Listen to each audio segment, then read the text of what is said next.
At Thanksgiving dinner, my sister got up from her seat and made a dramatic announcement. "We all voted, and you're not part of the family anymore," she declared. The room erupted into applause. I let out a quiet laugh and replied, "Well, I guess that means you won't be needing this then." I placed a thick folder on the table.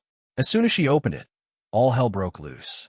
Just before we got to carving the turkey, Amanda stood up, flashing that smug, practiced grin of hers, and said, "There's something we need to talk about." The whole room fell silent. Forks hung in midair. I could feel my stomach tighten. I knew that tone all too well. It was the same tone she'd used when she got me grounded at 13 for a party I hadn't even gone to. "We had a family vote," she said, glancing around the table like she was about to make a big announcement at a pageant. "And we've decided," she continued, drawing out the words, "you're not family anymore." The room was still for a split second. Then the cheers began. Cheering. My cousin Laura clapped like we were at a concert. Uncle Mitch raised his wine glass for a toast. Even my own mother laughed, looking over casually and saying, "Well, someone had to say it." I sat there, frozen, staring at my plate. The stuffing was cold, but my blood was boiling. My dad didn't even acknowledge me. He took a sip of his beer and mumbled, "It's probably for the best." I pushed my chair back slowly and said, "Wow, you guys actually practice this?" I asked. Amanda's grin only got bigger. "You've been toxic for years. We're just done pretending." "You're not family anymore," my mother added, without missing a beat, grabbing the cranberry sauce like we were discussing the weather. "It's unanimous." I looked around the table. Not a single person said anything. No one. Good. I muttered quietly. Then I reached in my bag. "I had a feeling this might happen," I said, pulling out a thick folder and carefully setting it in the center of the table. The sound it made when it hit was sharp, a thunk that sliced through the laughter. Amanda blinked, taken aback. "What's this?" she asked. I leaned back in my chair, folded my arms, and smiled. "Why don't you take a look?" She snatched the folder up and tore it open, her face already twisting into that smug little expression she wore whenever she thought she had control. She flipped open the first page, and her smile faltered. Her face drained of color. She flipped to the next page, and the next. Then she screamed. I'm talking about a scream, loud, shrill, the kind you hear in a horror movie. Her chair tipped over as she jumped up, slamming the folder shut as if it had burned her hands. "You monster," she yelled. "You're a twisted freak." Gasps filled the room. Joel, her husband, grabbed the folder from her, his eyes wide as he opened it. His jaw dropped. He looked at me. "Is this?" he started, and I nodded once. "It's all true," I said. Every single word. Every receipt. Every screenshot. The room fell into a heavy silence. You could even hear a fork clink from the kitchen. My mother opened her mouth, then quickly closed it again, like she was gasping for air. "You were so sure I wouldn't stand up for myself," I said, rising from my seat slowly. "So sure I'd keep quiet. Keep being the doormat. The cash cow. But guess what?" I leaned in, locking eyes with Amanda. "Your little performance? It's over. Want to know what's in that folder? I'll get to that. But first, let me tell you how we got to this point. Because Amanda didn't just wake up one day and decide I wasn't family. That choice didn't happen overnight. It was built over years. Little by little. Snide comment after snide comment. Betrayal after betrayal. I was never the favorite. Not by a long shot. Amanda was always the star, the golden girl. Perfect grades, a bright smile, always the life of the party. She could lie straight to someone's face and make them feel grateful for it. Me? I kept to myself. I was private. I didn't crave attention, and that drove them crazy. They saw my silence as weakness. At 18, I moved out, paid my own way through college, worked 2 jobs, and never asked for help. Meanwhile, Amanda flunked out of 2 majors, went off to Europe to find herself, and then came back and married Joel, basically a walking, talking LinkedIn profile in a suit. The wedding? I chipped in for half. My parents couldn't afford it, but somehow they managed to book a 2-week cruise right after. I never complained. I never did. Even when they joked about me being the family's accountant. I still helped, paying for Dad's dental work, sending money when Mom complained the heating bill was overdue, and covering part of Laura's tuition when she didn't get the scholarship she was counting on. They always said, "Thanks," but it came with that tone. The one that said, "Of course you'd help. You don't have your own family." And maybe that's when things started to turn. See, I'm single. No kids. No spouse. No drama. Just me, my job, and my cat. And in their eyes, That meant I had nothing better to do than clean up their messes. Amanda, in particular, used me like her safety net. When Joel lost his job, she called me first. Just a small loan. When her car broke down, she said, "You make 6 figures. What's 2 grand?"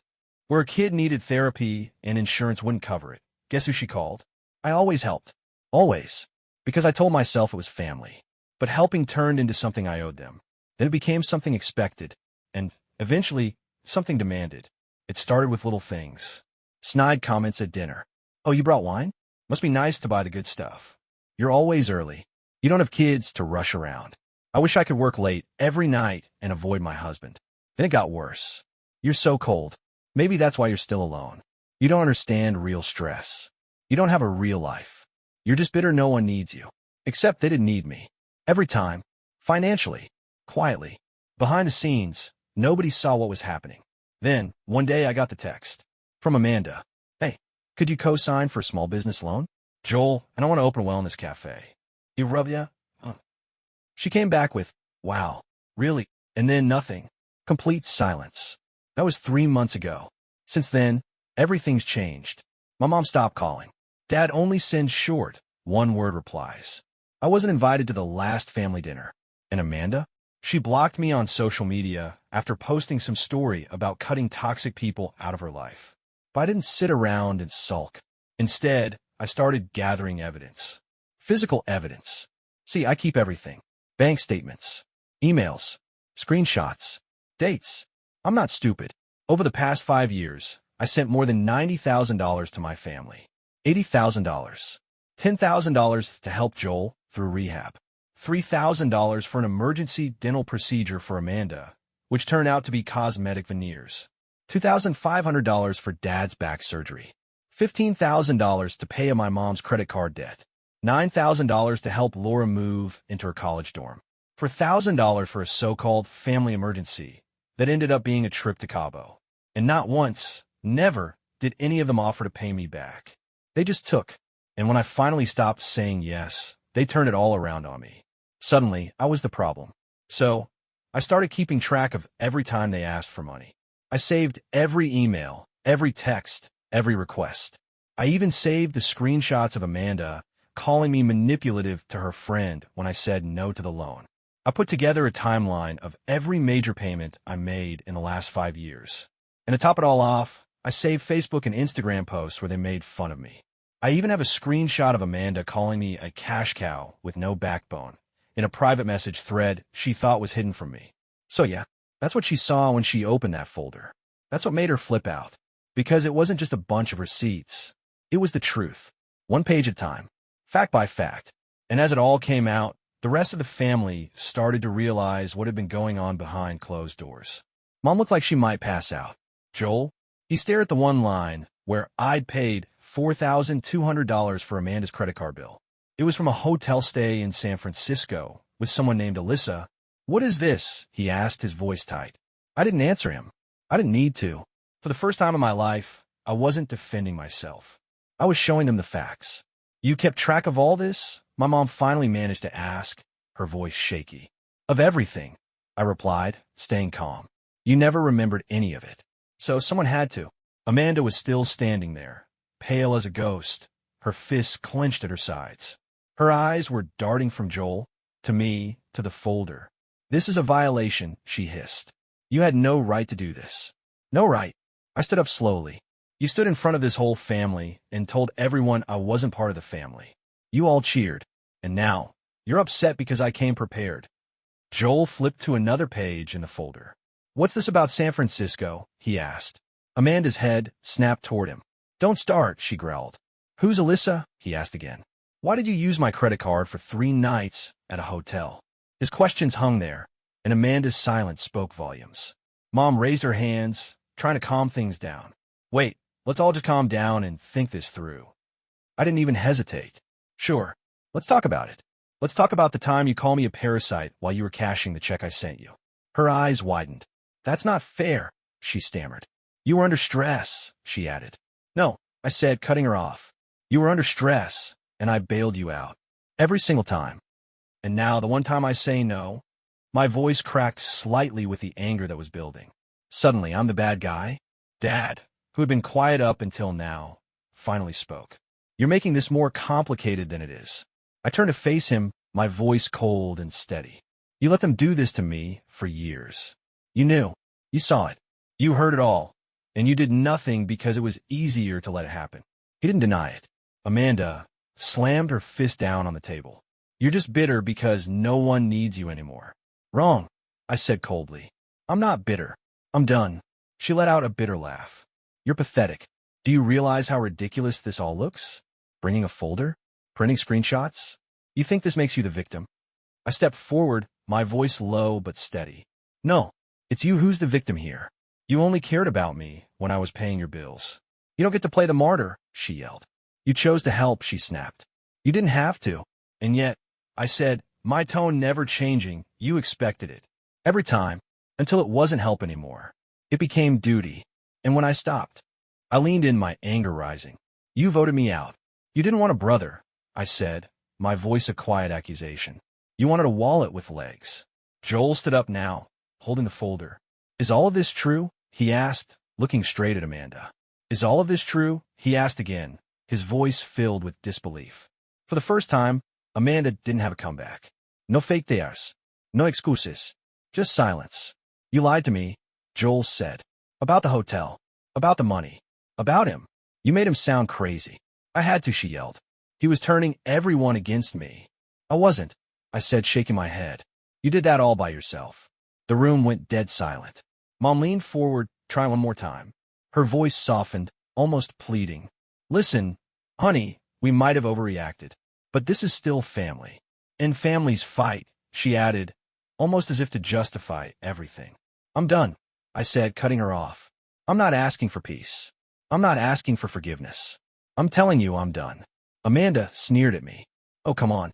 Stop acting like this is some big revelation. You've said all this before. I locked eyes with her, not backing down. Not like this, I replied, reaching into my coat pocket and pulling out another envelope. My dad sighed, sounding done with the whole situation. What now? He asked. I tossed the envelope on the table. Joel grabbed it before it slipped off, opening it slowly. He read the first line, and his eyes went wide. What is this? He asked in a hushed tone. I didn't wait for him to figure it out. Power of attorney forms, I said. For Mom. Revoked. Medical proxy. Revoked. Emergency contact. Removed. I've signed everything. I'm legally done with all of you. My mom gasped, her voice trembling. You're really cutting ties like this? Completely, I said, my voice steady. Starting now. You're being selfish, she shot back, tears starting to gather in her eyes. We've made mistakes, but we're still your family. I turned to face her, lowering my voice even further, making it clear this was final.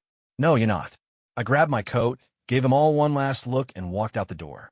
I left them sitting there at the dinner table, stunned and speechless, surrounded by cold food and uncomfortable truths. And I didn't look back.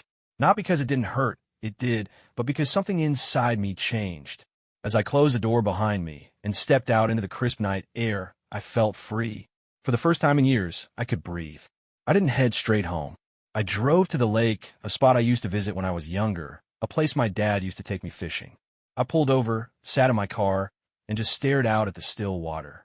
It was the first time in ages that I didn't feel weighed down. No guilt, no obligations, no one asking for money, rides, or favors. Just quiet. The next day, nothing. The day after that, still nothing. But on the third day, the messages started rolling in. First, a missed call from my mom. Then another. A voicemail followed. You really meant it? We were angry, but we're still your family. I didn't respond. Next came text from Amanda. You don't even realize what you've done. Joel's filing for divorce. Are you happy? There's something seriously wrong with you. Then came a message from my dad. You went too far. We all said things we regret, but what you did, this is nuclear. Your mom's falling apart. Come fix this. I didn't reply to any of them. And honestly, I thought I'd feel guilty. I expected to lie awake at night, second-guessing everything. But instead, I slept better than I had in years. There were no more anxious waits for texts. No more worrying about the next guilt trip disguised as an emergency. No more late-night requests for money via Venmo. For the first time in a long time, I could think clearly. I started waking up early, going for runs, brewing coffee slowly, and making appointments I had put off for years, dentist, doctor, even therapy. Not because I was broken, but because I had finally given myself permission to take care of myself. I changed my emergency contacts, removing my parents. I updated my passwords. I froze every joint account they had access to. I blocked Amanda on every platform. It wasn't about revenge. It was about moving on. A week after Thanksgiving, I got a text from Laura, my cousin who'd clapped when they voted me out. I didn't know you paid for my tuition. I am sorry. I followed the crowd. You were the one who actually helped. I didn't answer, but I read it twice. Then came a surprising text from Joel. I filed the papers. Everything in that folder checked out. She cheated. Leet. Manipulated. Not just you, me too. You did the right thing. I should have left sooner. I wasn't expecting that, but it hit home. A few days later, I did something I hadn't done in years. I applied for a job in another city. Not because I was running from anything, but because for the first time, I felt free. There were no more. You should stay close to home. No more. Who will take care of them if you leave? I started reconnecting with old friends, people I'd pushed away because I was always wrapped up in family drama. And the craziest part? Some of them reached out to me after seeing my post on Reddit. We're proud of you, they said. That was brave. No one asked for money. No one guilt me. No one tried to spin anything. Just pure, simple support. One person asked, "Don't you regret it?" I thought for a second and then said, "I only regret not doing it sooner." I thought that would be the end of it. And in some ways it was. But with people like them, nothing ever truly ends cleanly, especially when they start to feel the weight of your absence. The first few weeks after Thanksgiving were eerily quiet. No calls. No gift. Just peace. Until Christmas. On December 25 ND, I got a text from my mom. It was a picture of their living room, decorated for Christmas. There was a half-decorated tree and stockings hanging. But right in front, where they normally stack the presents, there was a huge empty space. The caption read, "It doesn't feel the same without you. Sophia keeps asking why Uncle isn't coming this year." I stared at it for a while. No apology. No ownership of their actions. Just the same manipulative tone. "Look at what you've done. Look at who you're hurting." I didn't reply. On December 27 RD, Amanda tried calling. I let it ring. Then came a text. "I know I messed up, but you don't have to punish everyone. Just come by for Sophia. She misses you." 2 minutes later, another message popped up. "Mom and Dad are behind on their mortgage," the text from Dad said. "I know you don't care anymore, but the bank called. Thought you'd want to know." There it was again, hidden behind a veil of guilt, wrapped in a seemingly kind tone. But I knew what was coming. It always came down to this, an ask buried under layers of false softness. I blocked the number. December 30th arrived. Another message from Dad. "We get it. You made your point. But enough is enough. We need help. We're still your family." That night, I sat alone in my small apartment, a glass of wine in hand. No tree. No noise. Just me and the silence they always warned would break me. But for the first time, I found myself grateful for it. Then came January. A number I didn't recognize called. I answered out of habit. "Is this Ethan?" A man's voice asked. "Yes." "Who is this?" "John," he said. "I'm calling on behalf of your father. He said you're the primary executor of the family trust." I froze. "I revoked that role 2 months ago," I replied. "I'm off everything. It's final. The family attorney handled it." There was a long pause. "I see. Your father said he couldn't reach you directly and asked me to explore options. They're in a tough spot." Of course, they were. My parents and Amanda were out of options. They had burned every bridge they could, and now they were scrambling to find another way in. I hung up the phone. No words needed. A month later, an envelope arrived. Handwritten. No return address. It was my mom's handwriting. Inside was a letter, 3 pages. The first page was filled with regret. "We said things we didn't mean. You've always been a strong one. We didn't realize how much we relied on you." The second page switched to guilt. "Your dad's health is failing. Amanda's all alone now. Sophia needs you." And the third page? That was the pitch. "We're selling the house, but we're underwater on the mortgage. We just need a little help. Then we won't ask again. Please, Ethan, do it for your father. Do it for the family." I let the letter sit in my hands for a while, feeling the weight of everything they wanted me to feel, the guilt, the responsibility, the pressure to fix it all. Then I folded the letter, stood up, and walked straight to the trash can. I threw it away. The truth was, They weren't asking for help. They were asking for control. They didn't want me back in their lives. They wanted the version of me that said yes every time. The one who paid their bills, made sacrifices, and suffered in silence. But that version of me? He's gone. I'm not their scapegoat anymore. I'm not their golden goose. I'm not the glue holding their broken house together. And I'm doing just fine without them. I got a new job, moved to a new city, bigger apartment, a fresh start. I started volunteering, not because anyone needed me, but because I wanted to. I built a life where no one calls me at midnight to cover for their mistakes, where I'm not punished for standing on my own, where kindness isn't used as a bargaining chip. I don't regret helping them, but I do regret how long it took me to stop.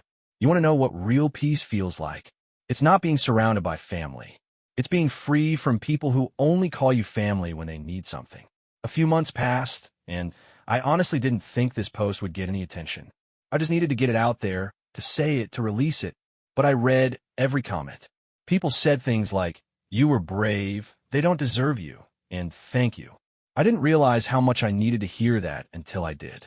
To those who asked, "But what if they change?" Yeah, I wonder that too. It's been a few months now. They didn't change. After I cut them off, after everything, the folder, the silence, the screaming, the letters, I thought maybe someone would get it. That they'd reflect, that they'd apologize. They didn't. They got quiet for a while. Then they got strategic. Then they got desperate. Then they got ugly again. But me? I got free. Since then, I moved into a new place. Got a job that doesn't give me sleepless nights. Started therapy, the real kind, where you stop trying to fix everyone else and learn how to take care of yourself. I cook for myself now. I sleep better. I go outside more. I don't jump every time my phone buzzes. Yeah, sometimes I think about Sophia, what she's being taught, what she'll grow up thinking is normal. But I know this. I was the example of someone who finally said, enough. A few days ago, I got another letter. Handwritten. From my mom. It was just 3 words. We're still family. No context. No apology. No change. Just the same old hook. For the first time, I didn't feel anything. No anger. No guilt. No sadness. Just nothing. I threw it away. Then I made dinner. So here I am again. This place gave me clarity I never expected. Strangers saw me clearer than my own family ever did. So, here's what I want to ask. Did I do the right thing? Cutting them off, putting myself first, saying no, and sticking to it? Was I too harsh? Or was I just done being the only one holding everything together? I don't know. But I do know this. For the first time in my life, I'm not just surviving. I'm living.